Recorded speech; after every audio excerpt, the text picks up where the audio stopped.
안녕하세요, 여러분. 즐거운 화이트데이입니다. 자, 다들 여자친구에게 사탕을 선물해 주셨나요? 아마 이 영상을 보시는 대부분의 시청자들은 저처럼 솔로라서 대부분 해당 사항이 없을 거라고 생각이 됩니다. 어제 해외 증시에는 정말 기쁜 소식들이 많이 있었습니다. 자, 여러분 놀라지 마세요. 미국이 전날에 9%대 하락을 보였다가 다음날 다시 9%대 대반등이 나왔습니다. 유럽 증시 같은 경우에도 장 초반 때 12% 이렇게 대급등이 나왔으나 장 초반에 잠깐 상승했다가 오후장에 전부 다 하락을 하면서 상당히 안 좋은 모습을 보인 반면 미국 증시는 어제 이 뉴스가 나오면서 대급등이 나왔죠. 자, 그러면서 한국의 야간 선물 역시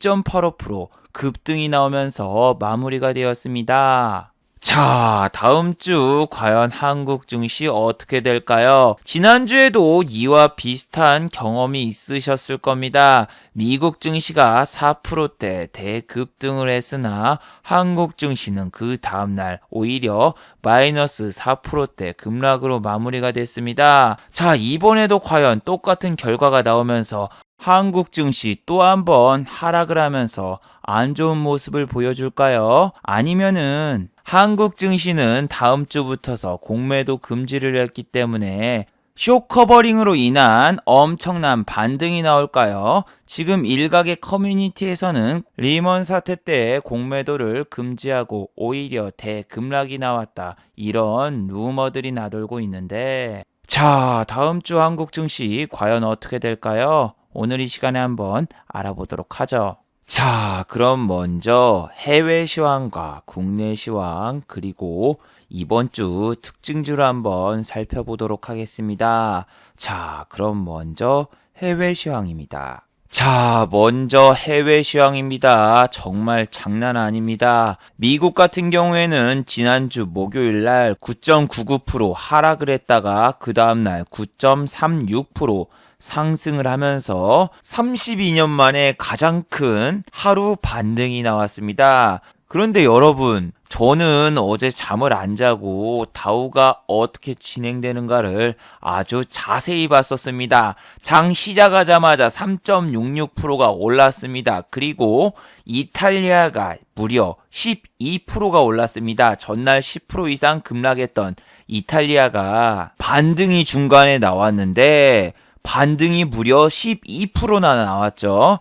여기 보시면은 고가와 저가, 종가가 있는데 고가가 여기 보시면은 77,709포인트였고 종가가 얼마죠? 종가가 15,949 무슨 로또 번호 같네요. 이렇게 마무리가 됐는데 도대체 장중에 무슨 사건이 있었길래 12% 상승했던 이탈리아가 다시 6%대로 급락이 나왔고 다른 지수 역시 기본 5% 이상 상승 중이었던 나라들이 왜 다시 이렇게 상승이 멈추고 오히려 음봉으로 끝났는가 의문을 가지시는 분들도 있을 텐데 자, 장중에 이런 뉴스가 나왔습니다. 자, 바로 브라질의 대통령이 코다리 무침 바이러스에 감염되었다. 이런 뉴스가 나왔습니다. 자, 여기서 한 가지 제 영상을 꾸준히 보신 분들은 다 알고 계실 겁니다. 지금 유튜브에서는 이 코땡땡에 관한 이야기를 할 수가 없습니다. 그렇기 때문에 이 단어를 코다리 무침이라고 돌려서 말하는 점 이해 부탁드리며 유튜브에서는 또 정치인, 대통령이라던가 이런 사람들의 이름을 언급하는 것도 금지가 되어 있기 때문에 미국의 대통령은 럼프형, 또 중국의 주석도 진핑형 이렇게 돌려서 말하는데 이건 제가 웃기려고 말씀드리는 게 아니라 유튜브 정책상 말을 할 수 없기 때문에 제가 다른 단어로 대체해서 말씀드린다는 점, 이 점 참고해 주시기 바랍니다. 이 뉴스가 나온 다음에 갑자기 또 우리 럼프 형이 3시에 특별 기자회견을 연다고 발표를 했습니다. 그런데 얼마 전에 여기 브라질의 대통령이라던가 브라질 대변인과 우리 럼프 형이 만났던 적이 있기 때문에 갑자기 사람들은 불안감을 느꼈죠. 이거 혹시 설마 나도 양성애자, 나도 양성입니다, 이렇게 말하려는 게 아닌가, 이런 생각을 가지신 분도 있었습니다. 그런데 월스트리트에서는 3시에 기자회견에서 아마 미국이 레인업 상태를 선포할 것이라고 뉴스가 나오기 시작을 했었죠. 그래서 갑자기 유럽 증시가 모두 상승분을 반납하였고, 이렇게 지수적으로는 상승으로는 보이지만 이렇게 프랑스 차트를 보시면 음봉으로 끝났어요. 프랑스가 무려 9%가 반등이 나왔는데 종가는 1.83% 요렇게 끝났습니다. 그리고 한국 야간 선물 확인하셨나요? 저 어제 한국 야간 선물 보고 기절 초풍한 줄 알았습니다. 와, 돌아버리겠더군요. 자, 보세요. 이게 시간이 1시죠. 1시인데 우리 야간 선물의 상한가는 4.99%가 상한가예요. 그리고 우리 장 시작하고 장 중후반까지는 야간 선물이 바로 상한가 근처까지 올라갔어요. 그래서 야간 선물 상한가 가자 외쳤는데 갑자기 럼프 형 저 이야기 나온 다음에 마이너스를 전환했어요. 마이너스. 그래서 럼프 형이 막 미워지기 시작하는 거야. 와, 나쁜 놈의 새끼 그냥 가만히 있지 왜 기자회견을 하고 난리야. 아, 세계 증시 망했네. 비상사태 선포는 악재이기 때문에 세계 증시가 갑자기 급락을 했고 한국 증시도 월요일날 망했구나, 이런 생각이 들었어요. 그리고 3시에 정말 무슨 내용을 발표하나 궁금해서 잠을 안 자고 제가 이걸 다 들었습니다. 여기 보시면은 사진 보이시죠? 럼프 형과 여러 명의 관계자들이 나와서 앞으로 어떻게 대처를 할 것인가에 대해서 이야기를 했습니다. 뭐 교육부 장관도 나오고 그 다음에 또 경제부 장관도 나오고 그러면서 앞으로 500억 원 달러를 지원을 해서 이 코다리 묻힌 바이러스에 적극적으로 대응하겠다, 이렇게 발표를 했는데 여기 보시면은 드라이브 스루를 검사에 도입한다. 예, 제가 옛날에 워크래프트 3라는 게임을 했는데 거기에 드루라이드라는 이 유닛이 있었는데 저는 이게 드루라이드? 이렇게 들었는데 드루라이드가 아니라 드라이브 스루라고 하더군요. 저도 이거 듣고 뭔 소린지 몰랐는데 뭐 아마 진단 키트를 사용해서 빨리빨리 검사를 할 예정이다, 이런 이야기예요. 미국은 키트 안 사용하나요? 옛날에 키트 사용했다고 하던데. 미국은 키트 검사보다는 이 DNA를 이용한 좀 다른 방법의 검사를 하는데 그건 좀 시간이 오래 걸립니다. 그리고 키트가 보급이 별로 안 돼서 요 하원의 의원들이 공화당을 공격할 때 맨날 하던 소리가 그거예요. 그래서 이번에 요 드라이브 스루 검사를 도입해서 우리 확진자들을 좀 더 빨리빨리 검사하겠다, 이렇게 이야기를 한 겁니다. 그리고 미국 증시는 폭등을 하였습니다. 이건 프랑스 지수고 미국 증시가 폭등을 했는데 이거는 분봉이 지원이 안 돼가지고 보여드릴 수가 없는데 3시를 기점으로 오히려 확 올라가지고 9.36%까지 올랐고 유럽은 못 올랐어요. 유럽은 왜 대체 인터뷰 이후에 상승하지 못했을까? 간단합니다. 유럽 증시는 3시 이전에 모두 다 끝나버렸거든요. 여기 보시면은 마감 시간이 적혀 있죠. 마감 시간이 적혀 있어가지고 브라질만 13.93% 올랐어요. 브라질만. 근데 브라질 같은 경우에는 대통령이 페이스북에다가 지금 나오는 뉴스들은 가짜 뉴스다, 이렇게 이야기를 하고 우리의 야간 선물도 하락하다가 2.85% 상승으로 끝났습니다. 장중에 이거 보고 있다가 진짜 눈 돌아가는 줄 알았죠. 상승했다가 마이너스 1% 이상 빠졌다가 다시 위로 올라가고 그러는데 아까워요. 왜냐면은 시간만 좀만 더 있었으면은 이거 다시 상한가로 돌릴 수 있지 않을까 이 생각을 했지만 그렇게까진 되진 않았고 이 필라델피아 반도체 지수와 그 다음에 나스닥 바이오 헬스케어가 이렇게 상승을 했는데 나스닥 바이오 헬스케어는 6.28% 오른 반면에 우리 필라델피아 반도체 지수는 10.93%나 올랐어요. 아니 그래서 지난번에 빠진 거보다 오히려 더 많이 올랐습니다. 필라델피아 반도체 지수 같은 경우에는. 그래서 다음 주에 일단 시작은 반도체 쪽으로 집중이 되겠죠. 삼성전자와 그리고 하이닉스가 급등이 나올까 안 나올까는 지켜봐야 돼요. 왜냐하면은 개미분들이 또 이렇게 들어오면은 아싸 좋구나 하면서 외국인의 투매가 나올 수 있고, 이 연기금이 지난주 금요일날 갑작스럽게 많이 들어왔는데 연기금이 또 매수를 해주면은 모를까. 그렇지 않고서는 개인 혼자서 이 물량을 받을 경우에는 내려간다. 개인이 이렇게 물량을 많이 받았는데도 불구하고 외국인과 기관의 매도를 이기지 못했죠. 그리고 개인분들은 주식을 살 때 어떻게 사는지 여러분 모두 알고 계시죠? 자, 개인분들은 주식을 살 때 밑에다가 걸어 놓습니다. 밑에다가. 그렇기 때문에 떨어지면은 체결이 되는 거죠. 근데 외국인과 기관 같은 경우에는 프로그램 매수라던가 여러 가지 방법을 통해서 보통 이 주가를 올리고 싶으면은 비싸도 위에서 주식을 삽니다. 그래서 얘네는 비싸더라도 위에서 살 수 있고 개인분들은 밑에다가 걸어 놓으시는 분들이 많죠. 하락장인데 위에서 비싸게 사는 사람이 어디 있습니까? 개인분들이 아무리 사도 삼성전자의 주가가 58,000원에서 계속 내려왔던 거는 개인들은 싸게 사려고, 그리고 외국인들은 안 사고 팔고, 그래서 이만큼 개인이 매수를 해도 주가는 계속 내려간 겁니다. 자, 그런데 여러분이 여기서 한 가지 생각해 두셔야 되는 게 있죠. 미국 급 반등. 얼마 전에 뉴스 나오고 인터넷 커뮤니티에 난리 나지 않았나요? 미국이 처음에 5% 내리면서 뭐 사이드카가 걸렸다, 뭐가 걸렸다 하면서 이야기가 나오고, 그 다음날 4.89% 급 반등이 나오고 역시 캡틴 아메리카다 하면서 사람들이 난리를 쳤을 때 한국 증시 가자 했던 때가 언제죠? 바로 3월 10일이죠. 자, 그럼 그때 한국 증시 과연 상승을 했을까요?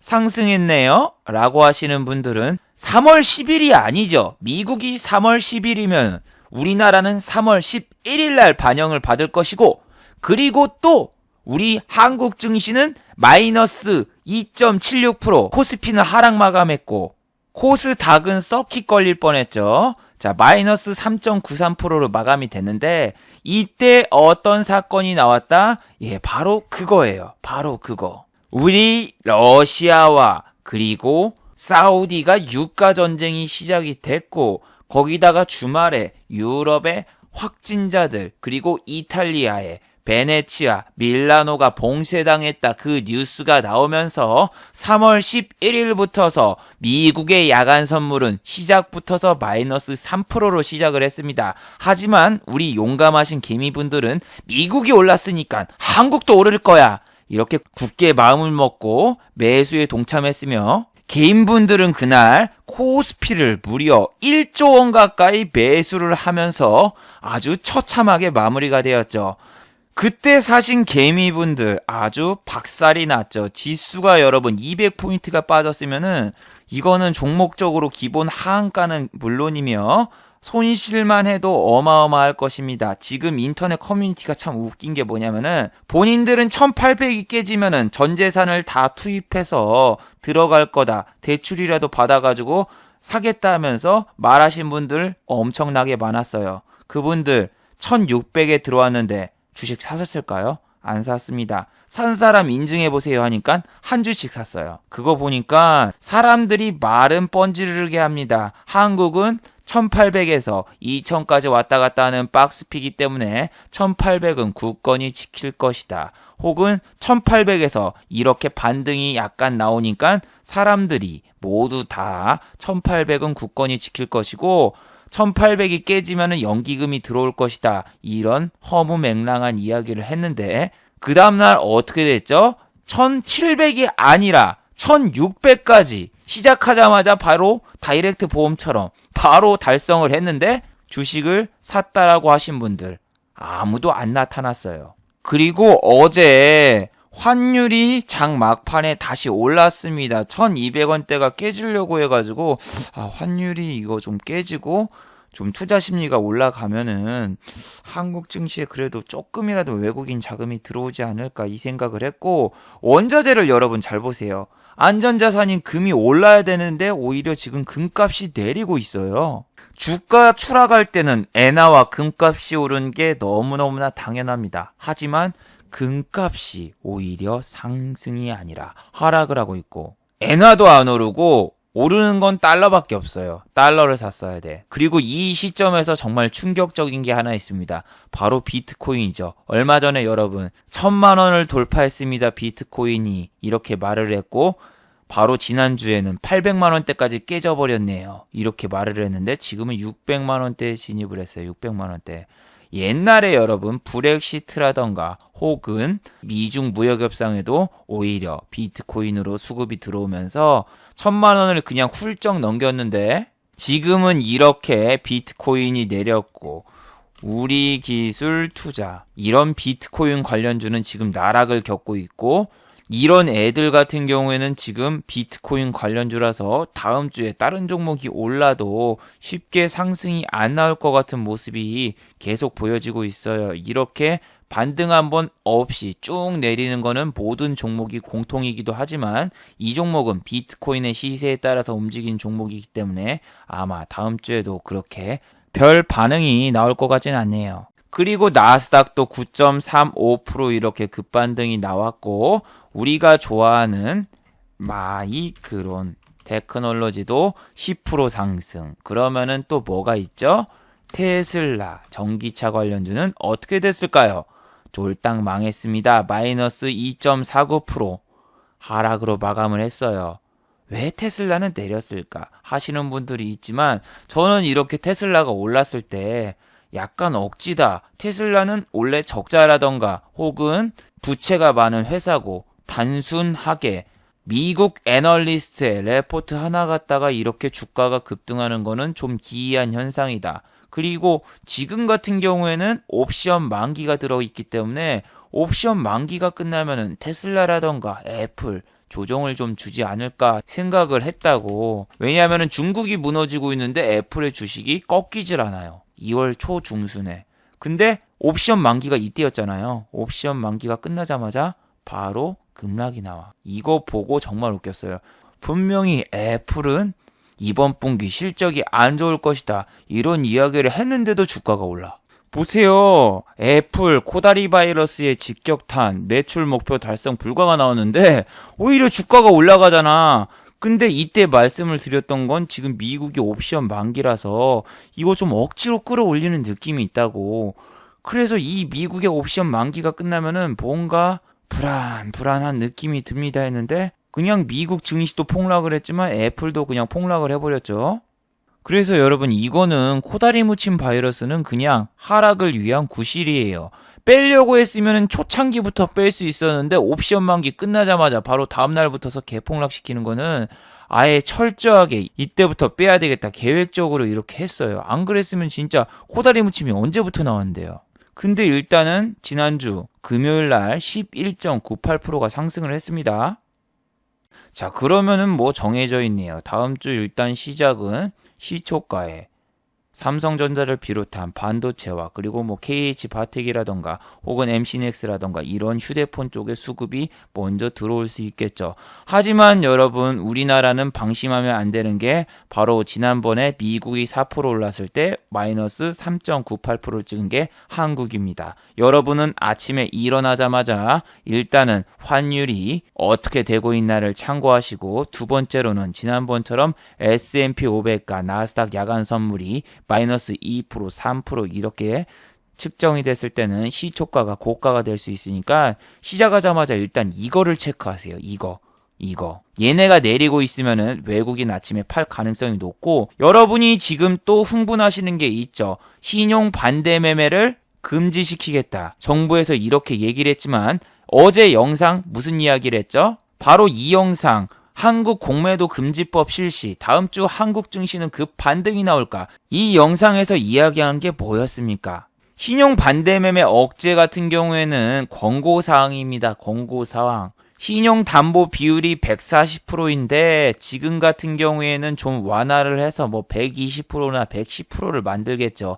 안 그러면은 증권회사들 다 부도난다고. 왜냐하면은 지금 신용 대차잔고가 얼마예요, 얼마. 지금 신용잔고가 지금 한국이 10조가 넘어요, 10조. 심지어 어제 거 나왔네. 어제 영상 만들 때 신용 안 보였습니다. 왜? 6시가 넘어야 되는데 어제 영상을 만들 때는 6시가 안 넘었기 때문에 신용 잔고가 보이질 않았는데 신용 보세요. 어제 그렇게 장이 개박살 났는데 신용 써가지고 이렇게 들어와서 잔고가 줄질 않아요. 줄질 않아. 아니 왜 아직도 10조가 넘는지 이해가 안 가요. 이해가. 이게 지금 커뮤니티에 동학 개미운동이 실시되고 있다. 이런 비아냥거리는 글까지 올라오고 있죠. 이게 동학 개미운동이 뭐냐면은 바로 개인들이 삼성전자를 죽고 있다 하고 있는데 아니 여러분 지난번에 삼성전자 액면 분할하자마자 샀던 개미분들 쫄딱 망했는데 지금 또 똑같은 일이 다시 벌어지고 있어요. 삼성전자가 오르더라도 내가 손절한 다음에 내가 판 다음에 내가 손실 본 다음에 오르지 내가 산 다음에는 잘 안 올라요. 아니 액면 분할한 다음에 단 한 번도 53,000원을 못 넘고 53,000원에 액면 분할을 했는데 51,900원으로 마감이 됐고 5만원이 깨졌는데도 또 다시 삼성전자를 사고 해가지고 결국에는 3만원까지 내려가서 신용 반대 매매가 나와서 슈퍼개미도 1,000억 태웠다가 다 날렸다 이런 뉴스도 나오고 그랬는데 죄송하네요. 2,000억이네요. 2,000억. 개인분들이 똑같은 역사가 계속 반복이 되고 있는데 물론 다음 주 아침에는 삼성전자가 시초가 붙어서 급등을 할 수가 있겠죠. 근데 여러분은 급등을 했을 때 거기에 빨려 들어가시면 상당히 위험합니다. 여러분이 지금 막 공매도도 금지되고 신용 반대 매매도 안 나간다고 하니까 신용으로 만약에 지를 가능성도 있고 공매도도 없으니 이제 주가가 날아갈 것이다 이렇게 생각하시는 분들도 있지만 자 제가 하나하나 짚어드릴게요. 신용 반대 매매는 어제도 이야기를 했지만 담보 비율이 140%인 걸 한 120%로 낮추거나 아니면은 연장을 했을 때 신용 담보 비율을 한 160%까지는 올려서 맞춰야 되는데 그거를 면제해 주거나 그런 식으로 갈 겁니다. 아니면은 절대로 증권사는 개인의 신용 담보 비율을 조정해 줄 수가 없어요. 왜냐? 지금 10조라는 증시의 신용 자금이 있는데 이게 마이너스 원금이 지켜지지 않는데 증권회사들이 바보도 아니고 그걸 왜 지켜줍니까? 이 사람이 1,000만 원을 가지고 있으면 신용을 매매해서 3,000만 원까지 매매가 가능한데 3,000만 원이 됐는데 여기서 50% 손실을 봐봐. 그러면은 이 사람 원금은 얼마예요? 마이너스 500이 되는데 이 사람 원금이 500밖에 없는데 이 사람한테 원금 회수, 이자 회수 어떻게 합니까? 원금과 이자 회수를 해야지 얘네가 지금 뭐 사나머니 아니면 러시앤 캐시도 아니고 어떻게 뭐 집까지 찾아가서 돈 받으러 다닐 겁니까? 그것도 아니고 일반 기업을 상대로 정부가 절대로 저거를 조정할 수 없습니다. 권고사항이라서 공문 하나 보내겠지만 저쪽에 강제성을 띠고 그렇게 하라 못합니다. 그러면은 수수료 면제인 회사들 있잖아요. 크레온증권을 비롯한 요즘 증권 수수료 무료인 회사들 그럼 자선단체입니까? 걔네들이 돈을 어떻게 버는데요? 일단은 신용수수료를 올려놓고 자기네 수수료 무료라고 해놓습니다. 그리고 신용수수료가 다른 데보다 세지만 사람들이 매매를 하다가 돈이 없게 되면은 신용에도 관심을 가지게 되고 그 다음에 신용을 무조건 투입해요. 개미분들은 원래 그래요. 돈이 당장 없으면은 신용도에 상관없는 신용 매매를 하게 됩니다. 왜? 내가 마이너스 통장을 뚫든 대출을 받든 뭐든 그거는 신용도에 영향을 주지만 주식, 신용 같은 경우에는 신용도에 영향을 안 주기 때문에 신용을 쓰게 돼요. 신용으로 물타기를 해버려요. 물타기. 돈이 없으니까. 그것도 되게 쫄깃하고 짜릿짜릿한 게 자기가 돈이 100만 원밖에 없는데 이게 300만 원까지 된다고 해봐. 300까지. 그러면은 1%만 먹어도 3만 원. 그냥 100만 원으로 먹으면은 1%만 먹으면은 만 원인데 3배 레버리지가 된다고 하면은 얼마나 쫄깃쫄깃합니까? 1억이면은 3억까지 베팅이 가능해요. 3억까지. 그렇기 때문에 무료 증권사, 수수료 무료 증권사 신용 이자를 올려놓고 그 다음에 그걸로 장사를 하는데 그럼 걔네들은 자선사업가가 되잖아요. 자선사업가. 자, 그리고 여러분, 지금 주식 커뮤니티에 이런 글들이 올라오고 있죠. 공매도를 금지하면은 오히려 주가는 하락하고, 그리고 지수는 더 내린다. 자, 여러분, 공매도를 금지하면 주가가 과연 오를까요? 우리나라는 2018년도 리먼 사태와 2011년도에 공매도를 금지했었습니다. 2018년도 10월 1일부터서 공매도를 금지했었고, 그 당시에는 공매도 금지가 나온 다음에 주가가 내렸어요. 자, 여기 보세요. 2018년도 10월 1일 날 공매도 금지가 실시했고, 주가는 오히려 더 급격하게 내립니다. 보시면은, 그 다음날 1% 내렸죠. 그 다음날 4% 내렸고 그냥 쭉 내립니다. 근데 이거는 어쩔 수가 없어요. 왜? 미국도 급락이 나왔으니까. 자, 다우지수를 보시면은 다우가 그냥 하루에 몇 프로씩 빠집니까? 3%, 4%, 5% 한국과 별반 다르지 않게 빠집니다. 한국과 별반 다르지 않게 빠지는데 사람들이 데이터를 이야기합니다. 공매도 금지시킨 다음에 오히려 빠졌다. 당연하죠. 미국 증시가 빠지는데 우리 증시가 어떻게 버팁니까? 아니, 이거를 대입을 안 하고 그냥 한국 증시 코스피 더 빠졌습니다. 얘기하는 거는 말이 안 되죠. 미국이 오르고 있었는데 우리 증시가 공매도 금지한다고 오릅니까? 말이 안 됩니다. 그런데 자, 보세요. 2018년도 10월 27일이죠. 반등이 나와요. 그리고 반등이 나오는데 우리나라가 미국보다 더 크게 반등이 나옵니다. 보세요. 얘네 10% 반등 나온 다음에 이렇게 쪽에서 15% 정도 반등이 나왔어. 15% 아무것도 아닙니다. 우리는 그냥 11%가 반등이 나왔거든요. 11%에다가 여기 5%에다가 미국 증시를 추월하면서 그 반등이 나왔죠. 이 반등이 만약에 공매도가 가능했으면은 얘네는 주가를 더 눌러버립니다. 무슨 얘기냐면은 지금 내리고 있는데 공매도가 계속 급증을 하잖아요. 한국은. 외국인과 기관은 공매도를 하루에 1조씩 치고 있어요. 1조씩. 그리고 지금은 소 잃고 외양간을 고친 격이죠. 그리고 주가가 여러분 공매도 금지한다고 오르기보다는 얘네는 지금 두 번째 차선책을 쓸 수 있습니다. 여러분은 공매도를 금지시키면 얘네가 쫄아서 쇼커버링이 나올 거라고 생각을 하는데 그 반대입니다. 무슨 얘기냐면은 내리고 있지? 근데 이쪽에서 공매도를 금지시켰어. 근데 얘네는 일단은 공매도를 이쪽에서 쳤잖아요. 그러면은 여기서 대량의 매도를 통해서 밑으로 더 뺍니다. 밑으로 더 뺀 다음에 개인이 이쪽에서 쫄아서 반대 매매가 나가고 이쪽에서 쫄아서 던졌을 때 그때 상환을 합니다. Do you understand? 그래서 공매도 금지를 한 다음에 더 세게 밀어버리고 그 다음에 쇼커버링을 더 밑에서 내지 내일 당장 월요일 당장 쇼커버링이 빵 하고 오르지 않고 대차 상한이 어마어마하게 이뤄지지 않습니다. 그거는 2011년도에도 동일하고 그리고 큰 그림을 봐야 돼요. 미국 증시 반등 나오면서 한국 증시도 공매도 금지한 다음에 더 이상 이쪽에서 공매도를 안 치니까 올라가잖아요. 올라가잖아. 근데 단순히 이거 내렸다고 해서 공매도 친 다음에 급락했다. 이렇게 커뮤니티 이야기하는 애들은 주식을 안 해본 사람들이죠. 당시에 얼마나 힘들었는데 내가 1억 넘게 주식에 자금을 투입했는데 그게 100만 원대까지 내려오는데 한 달도 안 걸리더군요. 기절하는 줄 알았습니다. 거기다가 저 외국에서 유학하고 있었는데 제 전 재산이 그냥 3분의 1 토막이 났어요. 노무현 정부 때 엔화가 700원이었는데 그리고 나서 또 새 정부가 취임한 다음에 리먼 사태가 터졌는데 갑자기 급등을 하더니 1,800원까지 갔을 거예요.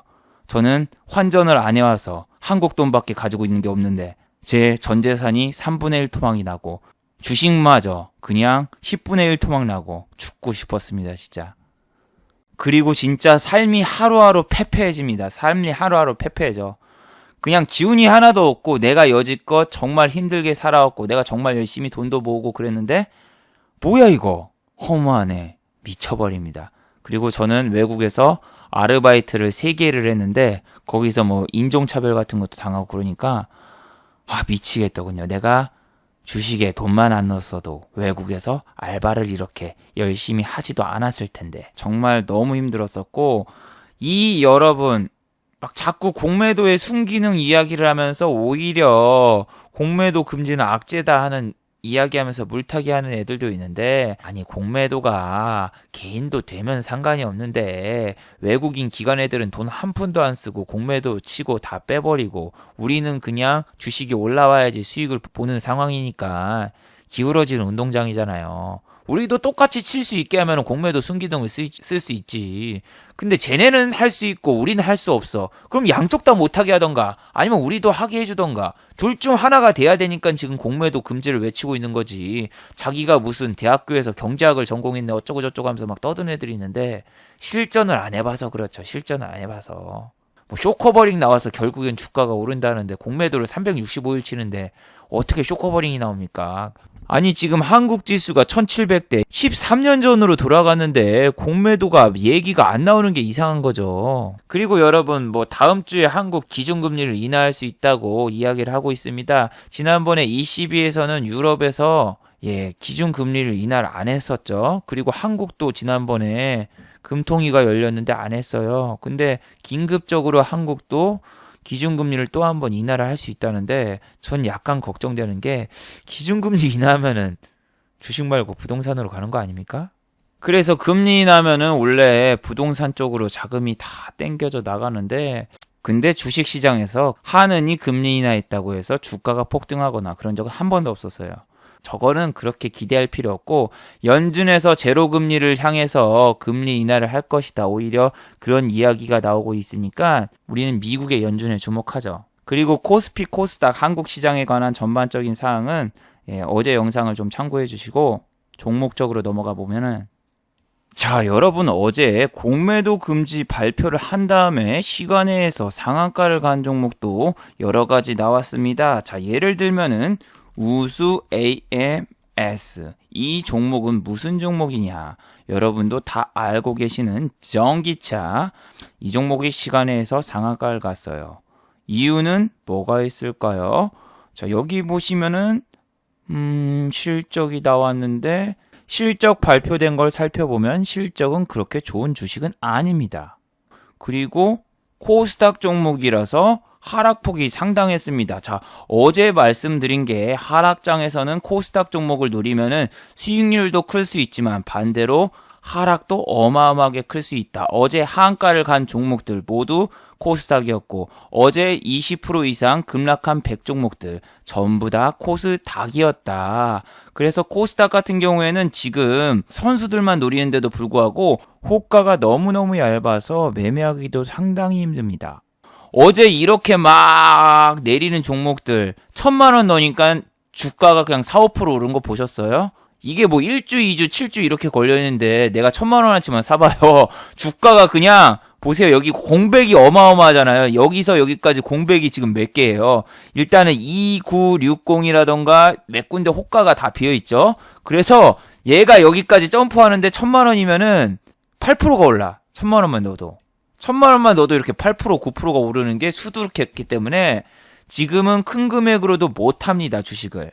그리고 코스피 같은 경우에는 오르는 종목이 한 종목도 없었죠. 단 오르는 종목이 10종목이라고 체크된 건 전부 다 인버스. 전부 다 이렇게 인버스 관련주밖에 없는데, 지금 문제가 그거예요. 내가 손실을 보면은 복구할 수 있는 방법이 없다. 왜? 오르는 종목이 한 종목도 없는데 어떻게 복구를 시킵니까? 우수 AMS는 일단 시간에서 상한가를 갔는데 정확한 이유는 없어요. 그냥 공매도 금지됐다 하니까 이 종목 같은 경우에는 대차장고라던가 공매도가 많은 종목은 아닌데 그냥 오른 겁니다. 그냥 별다른 이유는 없어요. 외국인이 이렇게 매수를 했고, 그리고 지수가 빠질 때도 반등이 어느 정도 나왔고, 그리고 여기 전일 고가까지는 이렇게 시간에서 터치를 해주고 가는데 뭐 특별한 이유는 없습니다. 오히려 테슬라 주가가 내렸으니까 다음 주 얘가 좋을까? 그런 생각은 안 들어요. 그리고 오히려 어제 상승한 종목들이 시간에서 다 빠졌어요. 이노이스트 트루먼트, 얘 시간에 보세요. 마이너스 5%예요. 단기 과열 걸렸고, 그리고 YBM넷이라던가 이런 애들 시간에서 3% 이렇게 빠지고 그랬지만 얘는 해지 개념의 주식이에요. 무슨 이야기냐면은 이 코다리 바이러스 관련해서 안 좋은 뉴스가 나올 때마다 오르는 주식인데, 다음 주에는 특별한 일이 없으면, 물론 아직 일요일이 남아 있습니다. 다음 주에 뭐 확진자가 더 늘어났다 뭐 했다 하면서 장이 패닉에 빠지면 오르는 주식이기 때문에 오히려 다음 주 급상승으로 시작하면은 이런 종목 그냥 꼬라박고 여기서 조금만 더 오르면은 얘도 단기 과열에 걸려요. 그래서 YBM넷, 뭐 메가MD 지난주에 상승했던 종목들 그리고 장중에 반등이 나오면서 이렇게 좋은 모습을 보였던 애들은 다 끝났죠. 그래서 여러분이 장이 안 좋다고 해서 해지 개념의 주식이라던가 그런 데다 꼬라박아 버리면은 다음날 갑자기 급반등이 나오면 내가 엇박자를 타고 끝나버려요. 장이 그냥 내려가다가 여기서 변곡점을 맞아버려. 이렇게. 그러면은 내가 손실을 보고 다른 사람들은 돈 벌고 있는데 난 손가락 빨게 되고 인버스도 마찬가지예요.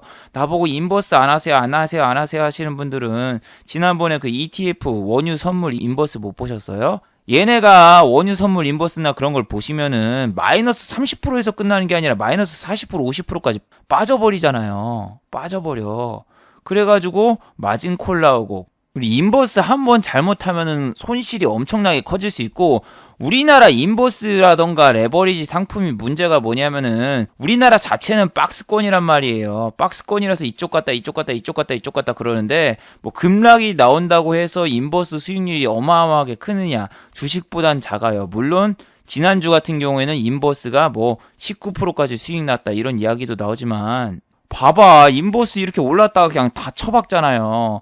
쳐봤고 이 가격대가 중요해요. 내가 10,000원에서 산다고 해도 다음에 또 주가가 더 내릴 것인가 뭐 1600이라던가 이쪽에서 더 내려가야지 이만큼 오르고 그러는데 지수가 이렇게 왔다 갔다 해도 이 금액적으로 따지면 이쪽에서 또 변동폭이 그렇게 심하지가 않아요. 그래서 요런데 위에서 잘못 물리면은 진짜 개고생한다니까요. 그래서 인버스가 뭐 내린다 오른다 홀짝 게임이 아니라 여기서도 짜잘하게 금액적으로 나눠져 있고 연으로 보세요. 이거 10,000원 찍으면은 4년 동안 이 10,000원 찍은 적이 거의 없기 때문에 이쪽까지 가기도 힘들어요. 꼭대기에서 물리면은 나는 몇 년을 기다려야 될지 몰라. 몇 년을 기다려야 될지. 그래서 인버스도 주식이랑 똑같고 여기서 세분화로 되면은 먹기 힘들고 선물 옵션 같은 경우에도 풋 한다고 그냥 되는 게 아니라 그 선물 옵션은 기본적으로 빚을 질 수 있기 때문에 위험하고 그런데 단순히 뭐 내린다 안 내린다 그거 갖다 맞춰가지고 인버스 사고 그런 게 아닙니다. 그래서 저는 자신 있는 주식만 하고 이 녹십자 셀이라던가 이런 애들도 이번에 FDA 승인을 한다 뭐 한다 하면서 이렇게 상한가를 가는데 여러분 얘는 장이 안 좋아야지 가는 해지 개념의 주식이기 때문에 갭이 아침에 잠깐 떴다가 그냥 빠질 가능성이 매우 농후합니다. 왜? 얘 같은 경우에 뭐 FDA 승인이라던가 일상이라던가 뭐라던가 그런 거 뉴스 빵빵 띄워놓고 보통은 뺍니다 아침에. 근데 지금은 왜 올랐느냐? 얘 아침에 빠졌어요. 빠지다가 정말 올릴 종목이 한 종목도 없으니까 억지성 기사 뭐 이런 거 조그마한 기사로 어떻게든 올리려고 오르는 종목이 없으니까 어떻게든 만들어내려고 이런 종목을 뉴스로 인해서 이렇게 빵 띄웠지만 다음 주에는 이제 공매도 금지 뉴스라던가 저런 뉴스들이 나오면서 일반적인 주식이 상승을 하는데 이 주식에 관심을 갖겠습니까? 안 갖겠습니다. 안 가지겠죠. 그래서 이런 주식이 오히려 잠깐 시초가에 상승했다 빠지거나 그럴 확률이 높아요. 그리고 어제 제가 장중에 봤는데 아침에 막 BC월드 제약이라던가 이런 애들 올랐잖아요. 근데 종가엔 다 빼버렸죠. 메가MD도 그렇고 어제처럼 서킷 사이드카 걸리면은 상승하는 종목이 상한가를 갈 것이다. 고정관념 그런 생각을 하면 안 돼요. 이 유료 강의 같은 데 가보면 아주 위험하게 가르칩니다. 무슨 이야기냐면은 서킷이라던가 사이드카가 걸리면 들어가십시오 이렇게 얘기를 합니다. 그럼 여러분 이거 보고 어제 들어갔어야 되겠구나 이 생각을 하는데 그럼 전날엔 왜 안 들어가셨어요? 전날? 자, 전날에 코스피 사이드카 걸렸었죠. 여기 사이드카 걸렸을 때 들어가셨나요? 아니 들어갔으면 죽었죠. 왜? 반등이 안 나왔으니까. 지수적으로 반등? 삼성전자하고 하이닉스 약간 반등 준 거 개인이 반등 준 겁니다. 그때 들어갔었으면 먹었느냐? 못 먹었죠. 그럼 그 다음날 들어갔다가 손절 못하고 가만히 있었으면 그 다음날 10% 이상 투매 맞아가지고 멘탈 나갑니다. 멘탈 나가. 그리고 옛날에는 지수가 이렇게 6% 7%에서 사이드카나 서킷 걸렸을 때 들어가면은 먹을 수 있는데 요즘에 아주 스마트해진 외국인 기관들은 여러분이 그런 쓰는 매매법 안 통합니다. 얘네도 디지몬처럼 진화를 하고 여러분들이 그런 패턴을 연구하길 바라고 있죠. 왜? 이런 거 보고 따라해서 돈 버는 방법이 있다 하고 확신을 갖게 만든 다음에 그런 패턴 몇 번 보여준 다음에 여러분이 따라 들어오면은 거기서 오히려 차익 실현하고 그렇게 가는 경우가 매우 많습니다. 그래서 여러분이 지금 뭐 시중에 있는 매매법이나 유료 강의 같은 거 들을 필요가 없어요. 왜? 지금 통하나요? 이 증시에서? 이런 증시에서 지금 누가 돈 벌고 있어요? 종목이 안 오르는데. 매딜선, 세력선 아무 필요 없습니다. 예를 들면은 분명히 3월달, 2월달에는 총선주, 이제 뭐 이낙연 관련주라던가 뭐라던가 그런 테마주 간다. 아주 확신에 찬 애들 엄청 많았죠. 그리고 미리 길목 지키기 매매를 해라. 미리 선침매를 해라. 이런 거 보시면 뭐 TK 케미칼이라던가 이런 애 보세요. 그냥 총선이 연기될지도 모른다. 그런 악재 때문에 움직이는커녕 하루도 빠짐없이 내리기만 했죠. 52주 신저가 찍고 뭐하고. 그런 거예요. 길목 지키기 매매? 이런 거 막 내려가는데도 여기 지금 세력선이라던가 이런 데를 방어해주고 있으니까 이런 데서 사두면은 V자 반등이 나올 것이다. 뭐 이렇게 추측하는 애들도 있고, 그리고 데드크로스 막, 개인들 다 떨군 다음에 나중에 올릴 것이다. 막 이런 데서 또 추측하면서 이렇게 있잖아요. 뭐 여기서 털린 흑우 업체 하면서, 왜냐면 이쪽에서 내리다가 한 3일 정도 반등 주니까. 그런 것처럼 여러분이 뭐 아는 매매법, 길목 지키기나 뭐나 그런 거 아무런 필요가 없습니다. 하락장에서는. 근데 뭐 강사들의 계좌라던가 아니면 회원들의 매매일지라던가 뭐라던가 그런 거 보고 여러분이 현혹되고 그러시는 분들이 많은데, 이 호가 얇은 주식 같은 경우에는 지가 계좌를 2개 만들어서 올릴 수가 있어요. 스펙주 같은 거는 지가 계좌를 2개 만들어서 뭐 여기서 사서 이쪽에서 슈팅이 나와서 팔았습니다. 이렇게 보여주잖아요. 근데 호가가 얇기 때문에 돈 별로 안 태워도 내가 슈팅을 만들어가지고 다른 계좌로 이 종목을 사가지고 이렇게 올려. 그리고 회원들한테 그 계좌 보여주고 나는 강의료로 본전 뽑고 여기서 또 손실 본 건 어떻게 메꾸면 된 줄 알아요? 그 다음날 이 강의 매매일지 보고 회원들이 따라옵니다. 회원들이 꽁으로 돈 벌어보려고 매매일지 같은 거 보고 그대로 그 매수가 그대로 매수해서 다시 사기 때문에 여기서 어느 정도 올라왔거나 여기서 내 물량이 좀 남아있다고 해도 그거를 역이용해서 본인들한테 팔면 돼요. 나도 매매일지 쓰다가 안 쓴 이유가 뭐예요? 보세요. 이런 거 매매일지를 2017년도까지 공개하다가 안 한 게 사람들이 따라하고 그리고 문의를 엄청 많이 줘. 당신 거 따라 샀는데 수천 명이 그런 문의를 줬습니다. 왜 따라서 하는 거야? 근데 자기가 실력이 없고 돈이 없고 그리고 또 만약에 깡통 차고 그러면은 뭐 키움증권 투자대회라던가 아니면 뭐 카카오증권 1등 하는 거 매매 내역 베껴가지고 따라하려는 사람들이 많고, 나는 그거 반대로 이용하면 무조건 떼돈 법니다. 내가 매도했다 이거 보여주고 물량 남겨놓고 다음날 사람 들어오면 그거 팔아먹으면 되고, 그런 식으로 역용할 수 있으니까 주식시장은 여러분 믿을 사람이 없어요. 그리고 이럴 때 같은 경우에는 뭐 경영권 분쟁이다 뭐다 하면서 뉴스 띄우고 다 빼버리는 경우가 많은데, 대웅제약 같은 경우에도 지난주 아침부터서 이렇게 상승하고 그랬지만 오후장에 다 빼버리고, 그리고 이 종목 같은 경우에는 뭐 메디톡스하고 뭐하고 싸우고 있다 뭐 하는데 점점 내려가고 있어요. 뭐 이쪽에서 이길 것이다 이렇게 막 기사 띄워놓고 오르고, 그러면서 서로 뉴스 띄워놓고 결국에는 물량 개미들이 다 받아먹습니다. 개미들이 다 사고 개미들만 손실 보는 싸움이에요. 그것도 개미만 샀잖아. 이런 식으로 가고 있으니까 이런 꼬시기 기사, 아무리 매매할 게 없다고 해도 매매하지 마세요. 이게 유료 강의를 들으면은 그날의 주도주를 꼭 찾아달라. 하루에 한 종목은 무조건 매매하십시오. 잘못된 주입식 교육을 들으니까 사람들이 좀 맨날 이상한 거 찾아다니고 어떻게든 매매해 보려고 하는데, 매매 중독에 걸리는 순간 끝나는 거예요. 돈도 뽑고 써야지 그게 내 돈이지. 돈을 뽑고 쓰지도 않고 계좌에 이렇게 돈 찍혀 있다고 해서 그게 내 돈이 아닙니다. 저는 결혼을 못해서 돈을 많이 쓰는 편입니다. 이렇게 해외여행도 자주 가고 돈을 써야지 진짜 이게 내 돈이라고 느껴지기 때문에 돈을 잘 안 모아요. 돈도 안 쓰고 그냥 이쪽에서 몇천, 몇백, 몇억 찍었다가 좋아하다가 한순간에 돈 다 날리는 게 주식시장이에요. 그래서 저는 돈을 잘 안 모으고 모을 수도 없어요. 지금 시장에서 오르는 종목이 한 종목도 없는데 어떻게 싸워요? 그냥 가만히 있어야지. 어제 영상에서 이야기를 했지만 아는 후배가 코다리 바이러스 때문에 자영업을 하다가 안타깝게도 폐업을 해서 밥 사주고 왔는데, 어제 카드값을 보니까 이번 달이 280만 원이 나왔어요. 280만 원. 제가 뭐 과소비를 한 게 아니라 아니, 뭐 제가 뭐 많이 돈을 쓴 게 아니라 숨만 쉬어도 이 정도 나가요.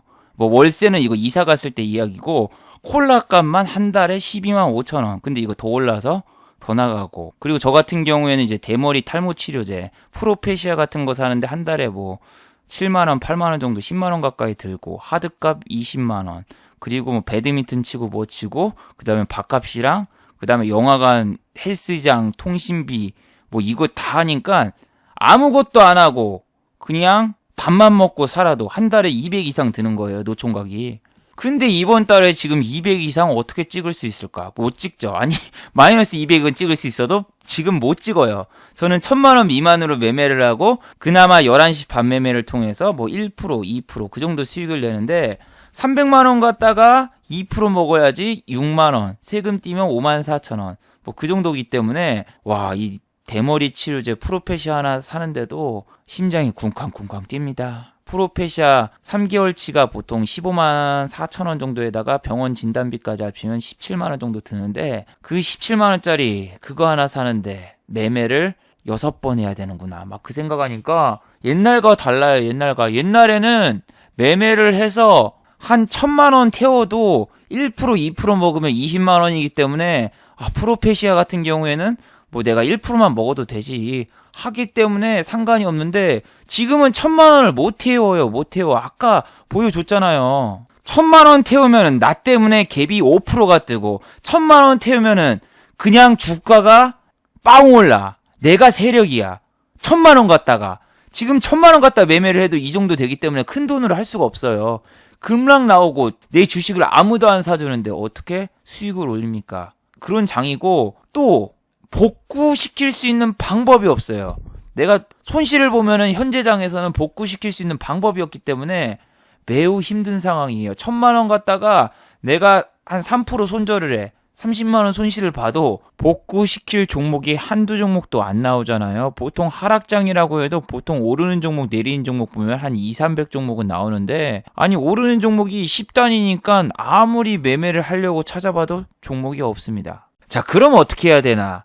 급 반등이 나오거나 급 변동이 나왔을 때 기다려야 됩니다. 자, 실제로 리먼 사태라던가 그런 거를 여러분이 보신 분은 아시겠지만 이게 급 반등이 나온다고 해서 이렇게 쭉쭉쭉 가는 게 아니라 오르다가 털어버리고 또 오르고 이런 식으로 간단 말이에요. 봐봐. 완전 폭락이 나왔다가 다시 매딜 올랐다가 오르는 척 했다가 다 빼서 여기 지난 저점 깨러 간다. 개인들 또 패닉셀 나오고 그 순간에 다시 올리고 또 올린 다음에 조정 줄 것처럼 보이고 또 올리고 이런 식으로 가는데 우리는 급락장이 나와도 요런 데서 싸우는 게 아니라 요런 데서 싸우는 거예요. 요런 데서. 5일 다 싸우려고 하지 마세요. 5일 다 싸워서 이길 수가 없습니다. 5일 중에서 이틀만 싸워서 하루 정도 수익 보고 그냥 나오고 기다리고 있다가 또 빠질 때 들어가고 그런 식으로 히트앤런을 써야지 매일매일 주도주 찾아서 매매하다가는 이 꼭지에서 물려서 하루 오버나잇 됐다가 그 다음날 개급락 맞고 개급락 맞아가지고 또 올라오나 싶었더니 안 올라와서 여기서 물타기해서 또 다시 급락 맞아서 깡통 차고 시장에 퇴출되시는 분들이 엄청나게 많아요.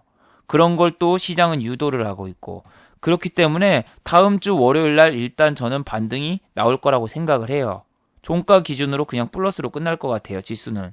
근데 문제는 뭐다? 그게 지속적으로 오를 것인가 아니면 기술적인 반등일 것인가 그건 며느리만 알 수 있는데 여러분은 진짜로 지금은 매일 매매를 해야 되겠다 그런 생각도 하지 마시고 지수가 어디까지 깨질까 내가 깨지면 거기서 들어가야지 그런 위험한 생각을 하지 마세요. 요렇게 뭐 일주일 가까이 이렇게 상승이 나올 때 하루 이틀 수익 봤으면 좀 더 기다려요. 내가 또 다시 빠지면 들어간다 그런 마인드로 있고 오히려 이게 지속될 거다 여기서 V자로 갈 것이다 이렇게 생각하는 게 아니라 또 빠지겠지 그럼 기다리자 이렇게 급 반등 나올 때 예를 들면은 뭐 1억 베팅하면 신용 쓰면은 3천만 원만 있어도 9천까지 가능하니까 그때 한두 번 매매하면은 한 달 생활비 다 벌 수 있어요. 근데 지금 짜잘하게 300 갖다가 매일 뭐 2%씩 먹어가지고 6만 원 곱하기 실거래일 수가 20일이니까 얼마예요? 180만 원. 매일 뭐 8만 원씩 벌어가지고 180만 원 찍는 것보다 하루 딱 기다렸다가 바로 이 타이밍이야 할 때 들어가서 생활비 벌고 나오는 게 제일로 좋고, 저도 지금 그런 노림수를 써야 되나 말아야 되나 고민을 하고 있는데 그냥 깨끗하게 3월달은 포기를 하겠습니다. 왜? 아니 물론 여기서 말하는 거는 큰 돈을 투입하는 걸 포기한다는 얘기예요. 왜? 여러분은 아시죠? 4월 중후반 아마 20일 정도일 거예요. 한국의 GDP가 발표됩니다. 경제성장률, 삼성전자 1분기 실적 발표가 이제 곧 나오죠. 자, 여기서 또 한번 패닉이 나올 수 있는 여러분의 시간이 남아있어요. 그래서 우리는 4월 중후반이 되기 전까지 어떻게든 지수가 어느 정도 반등을 보여줘야 되고, 그 반등에서 깎이면은 그나마 다행이지만 그렇지 않은 경우에는 우리가 어마어마하게 위험할 수 있어요. 외국인 기관은 이때까지 올리기보다는 횡보 혹은 하락 이런 식으로만 가도 얘는 이겨요. 자, 이런 데서 물리신 분 4월 달까지 가면은 신용 만기됩니다. 3개월이니까. 그러면은 이 주식이 지금 증거금을 유지하기 위해서 최소 2,000선까지는 회복이 돼야지 이분들 계좌에 좀 평안이 찾아오겠죠. 물론 마이너스 30% 40%는 될 겁니다. 이 정도까지 올라와도. 지금은 뭐 마이너스 90%까지 찍었겠죠. 이런 데서 사신 분들. 그 다음에 뭐 신용 이자라던가 혹은 반대매매에 밀려가지고 그냥 3개월 뒤에 끝납니다. 정부에서 뭐 신용 반대매매를 막는다. 아무 필요 없다고 했죠. 증권사에 권유는 할 수 있어도 강제성을 줄 수가 없어요. 증거금을 낮춰준다고 해도 반대매매는 나갑니다. 그리고 다음 주 월요일 날 반대매매 나가시는 분들 많을 거예요. 자, 반대매매가 여러분 이렇게 나가요. 급락이 되면은 하루 유예를 줘. 하루 유예 준 다음에 이날 나가는 게 아니라 하루 돈 채울 기간 주고 그 다음날 내려갑니다. 물론 증거금이 120% 미만이 되면은 바로 다음날 나오고 그러는데, 월요일날 여러분이 반대매매가 나가도 지수라던가 종목은 오르고 시작할 거예요. 하지만 시작하자마자 반대매매 때문에 본인 주식이 털리시는 분들 못 참을 거예요. 왜? 하루만 더 기간이 있었으면은 반대매매 안 나갔을 텐데 하면서 눈물을 흘리면서 또다시 주식을 매수할 생각 절대 하지 마세요. 내가 반대매매가 털렸어도 돈이 남아있잖아요. 증거금이 140%가 깨져서 반대매매가 나갔다고 해도 내가 어느 정도 조금 돈은 남아있어. 그래서 월요일날 지수가 급등하고 올라가는 거 보고 분해서 반대매매 당하고 남은 돈을 다시 여기다 투입한다. 그럼 그 다음날 또 급락 나오거나 흔들기만 해도 본인 멘탈도 날아가고 여기에서 남은 돈마저 다 날립니다. 빚쟁이가 되는 거예요. 그냥 주식시장을 떠나세요. 반대매매 당하고 시장에서 퇴출당하신 분들은. 그리고 일을 하세요. 대리운전을 뛰든 뭘 하든 빨리빨리 일해서 다시 그 돈을 모으던가 아니면 주식을 영원히 쳐다보지 않던가 그런 식으로 가야지. 주식으로 잃은 돈 주식으로 되찾읍시다. 강사들이 맨날 하는 말도 안 되는 소리입니다. 실력도 없는데 어떻게 해요. 그 사람들한테 100만원 200만원 강의료 주고 호구되는 거예요. 그리고 지금 이렇게 종목 보시면 녹색으로 칠해진 게 있죠. 자, 이거 같은 경우에는 투자주의입니다.